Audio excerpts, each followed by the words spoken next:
As the great Rusty Cole once said, time is a flat circle. I think we've done this last year as well. There's been a big drama, a big scandal, obviously including Magnus. If you haven't been living under a rock, you know what I'm talking about. He um, he wore jeans on the second day of rapid chess. After the first round, he got a warning.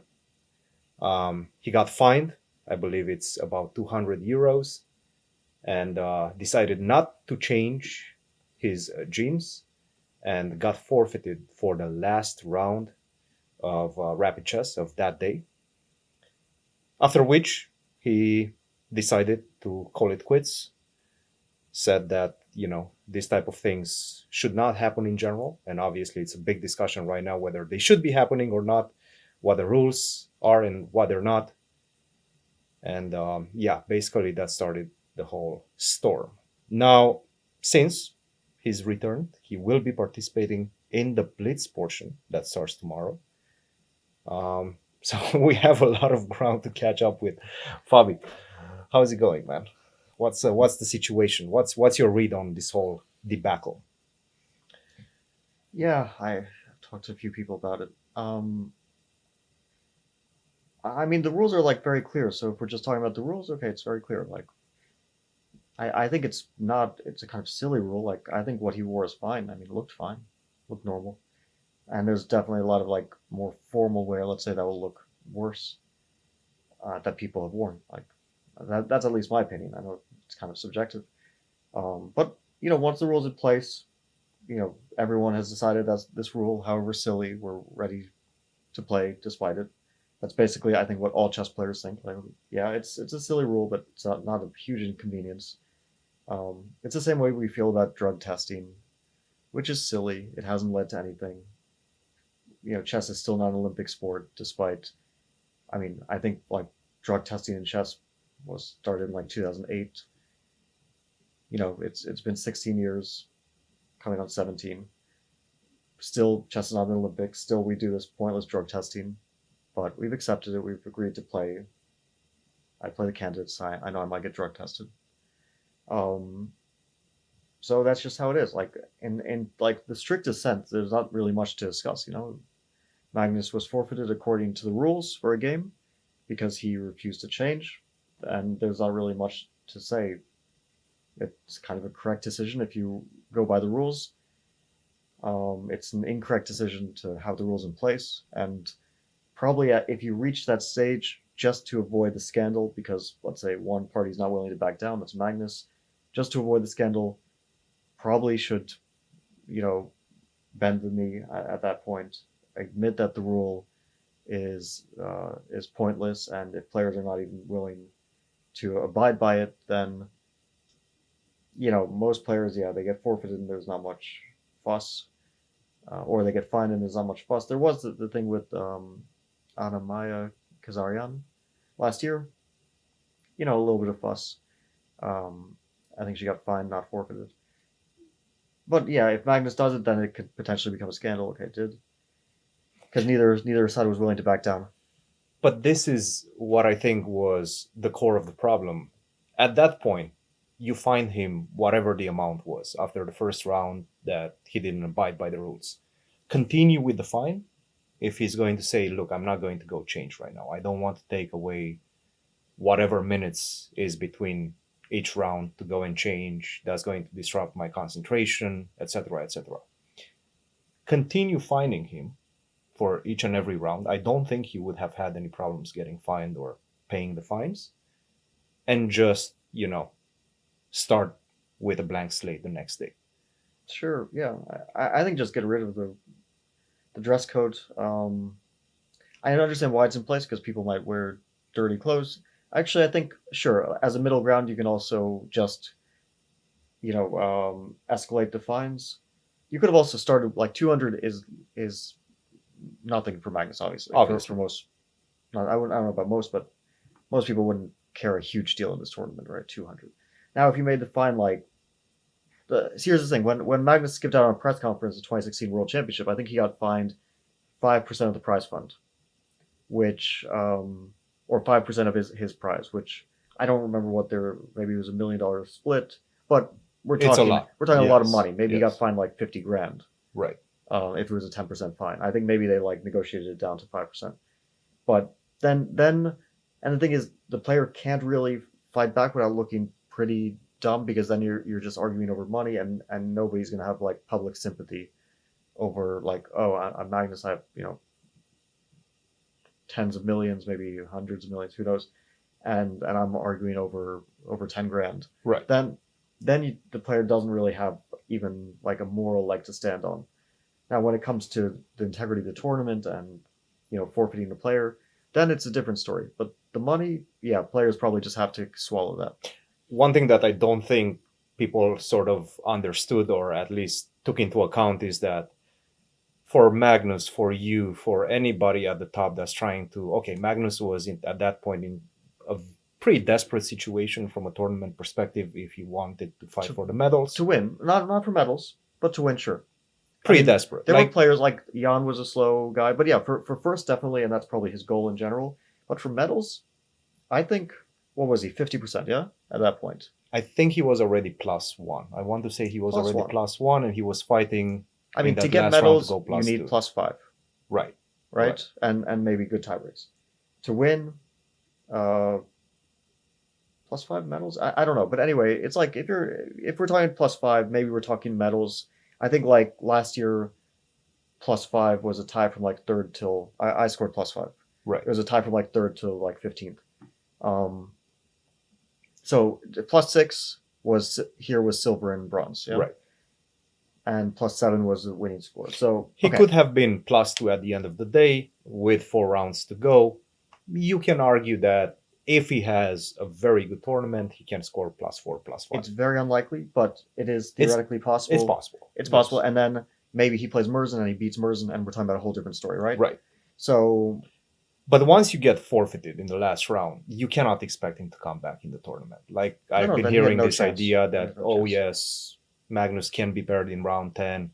The next day, I think Emil was talking about it. That's not going to happen. Like, you forfeited him. He doesn't stand any chance for anything at this point. He's not going to come back.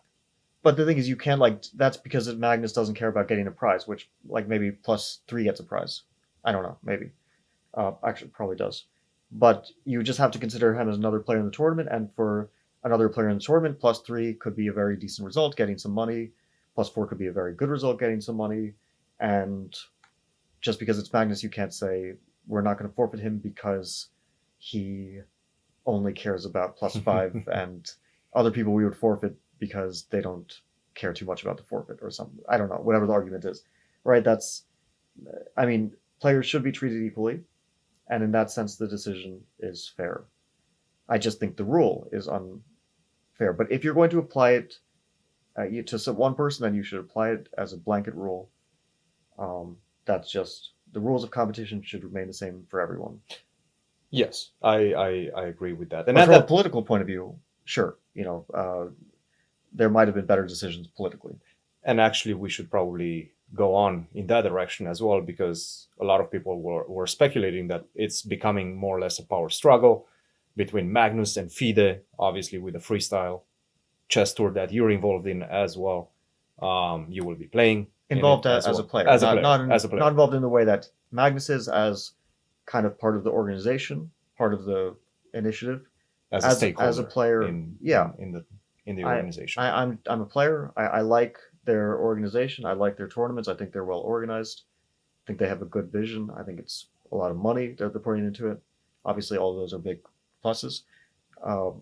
But of course, I'm not an inside person by any means. What's your take? Do you feel like this was just an excuse to, let's say, put FIDE somewhat in a bad light and speed up the negotiations, or like stir the negotiations in a certain way? Like, what do you think the discussions are generally being handled?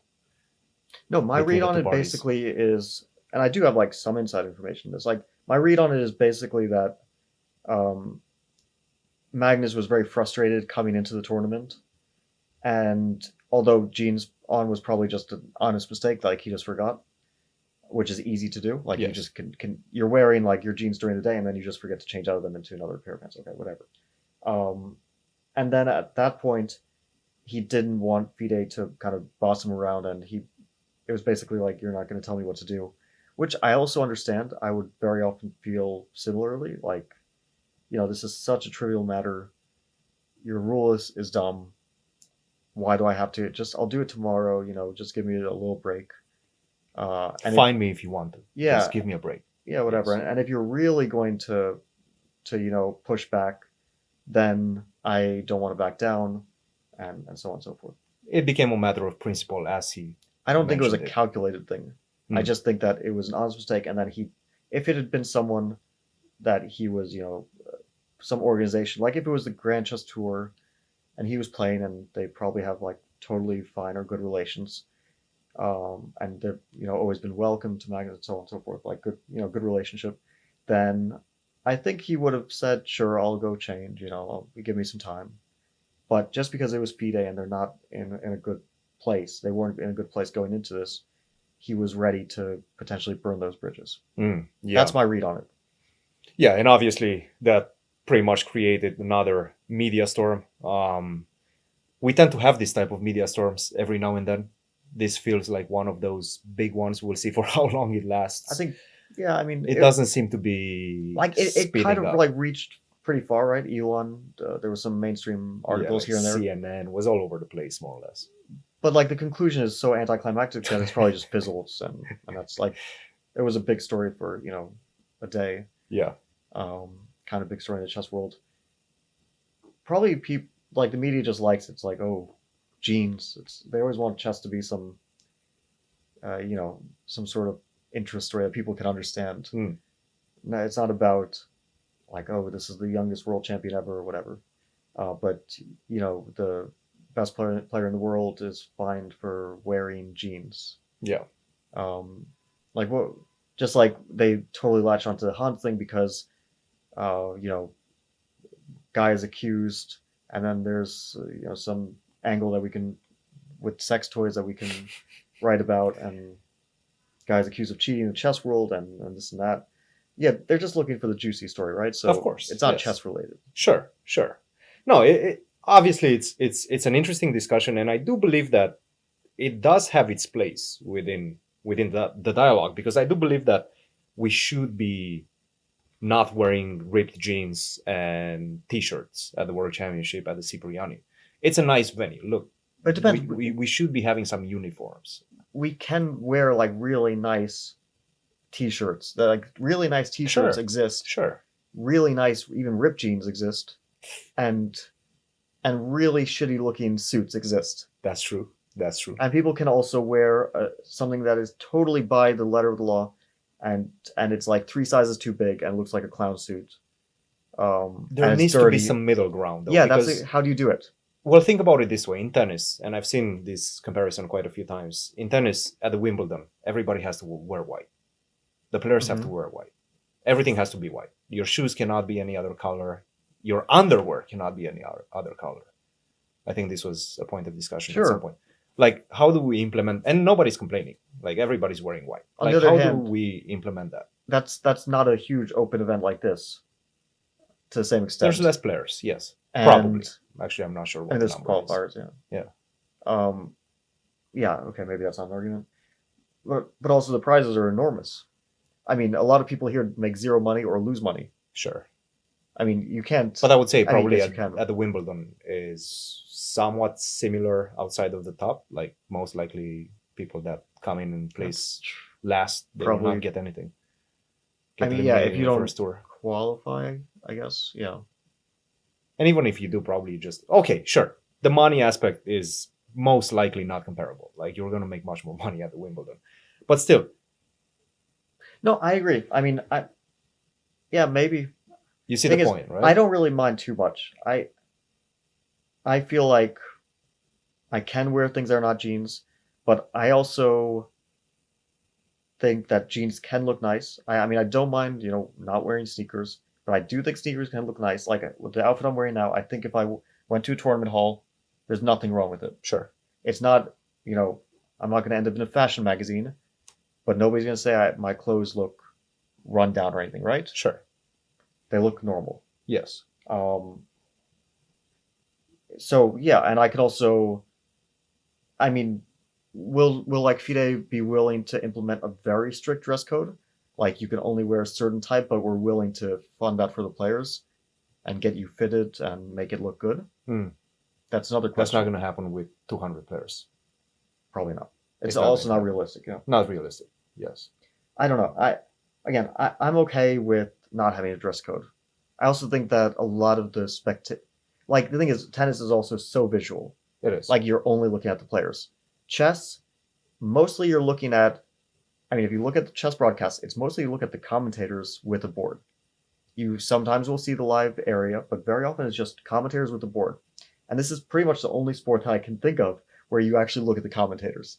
There's like what That's else? true. What else? That is true. Yes. It's And I think that should be limited. Just yeah, as I think we could like make the commentators parenthesis, a bit yes. less, not to go against commentators, but if you watch any like esport, for example, any game, you'll see mostly the screen of what they're playing. Mhm. Then you'll see the player cams. Mhm.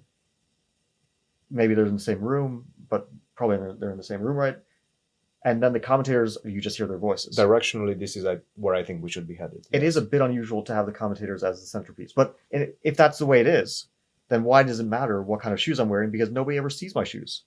Like literally, has just a question for our audience: has anyone seen what shoes I've worn during any of the rounds of the Rapid? What color were they? Like maybe you could find some photos, but during the broadcast, did anyone see my You shoe? cannot see shoes. By the Right? way, So why does it matter? You were having a very nice jacket. Thanks. I have to say, you were probably the most presentable out of everybody.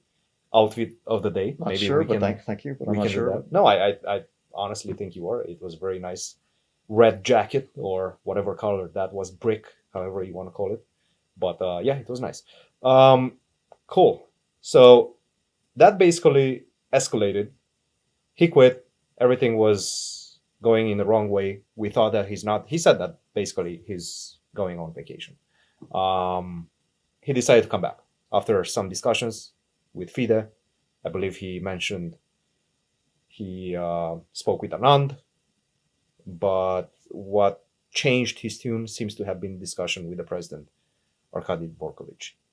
Well, What happened? my What happened there? experience with Arkady generally is that, like, he's very open to, you know, kind of accommodating players. That's my experience. Now, it's not always the case that the words turn into, into actual concrete things.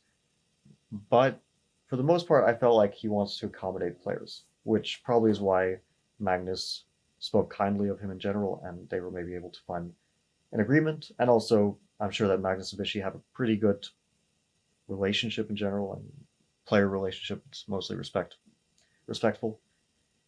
My assumption at least. So my other assumption is that FIDE probably like more or less agreed to whatever demands Magnus had.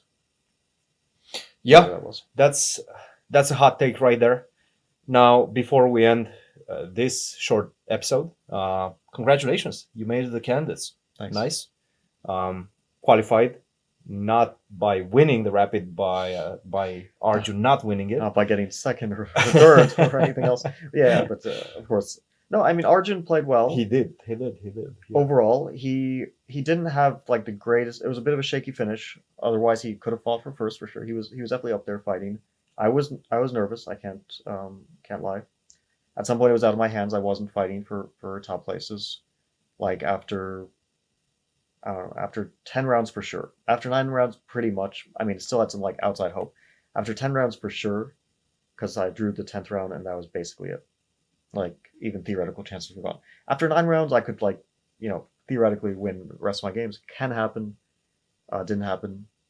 Still, my last 2 games were actually good quality overall. So that's a small. I mean, +4. It's not great. It's not terrible. It's losing rating. It's definitely underperforming. But if you're not in good form, then I guess it's not terrible.